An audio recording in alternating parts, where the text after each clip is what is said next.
आजी आणि भोपळा मी गोष्ट सांगणार आहे. एक आजी होती, ती जंगलात गेली. तिला एक वाघ भेटला. वाघ म्हणू लागला, म्हातारे कुठे चालली? मला तुला खायचं. आजी म्हणू लागली, मी किती वाळी, मी लेकीच्या घरी जाईल, तू पोळी खाय, सटमट होईल, मग तू मला खा.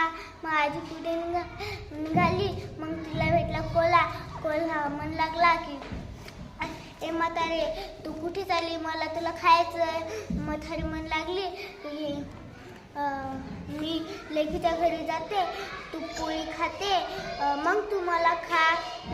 मग ती आजी निघाली पुढे. मग गेली लेकीच्या घरी. मग तिने तूप पोळी खाल्ली, सटपट झाली. मग ती रडू लागली. तर लेक म्हणू लागली तिची, का ग आई, का रडायली? त्या आजी म्हणू लागली, मला एक जंगलात वाघ आणि कोल्हा दिसला. ते म्हणू लागला, मी तुला खातो, तर म्हणून मी रडत आहे. तर लेकीनं तिला भोपळा दिला. भोपळा दिसून जा म्हणे.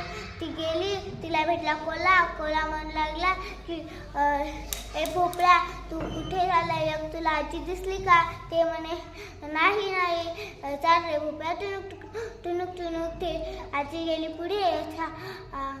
वाघ भेटला. वाघ म्हणू लागला, ए भोपळा तुला एक आजी भेटली का? ती म्हणे, मला नाही भेटली आजी बिजी.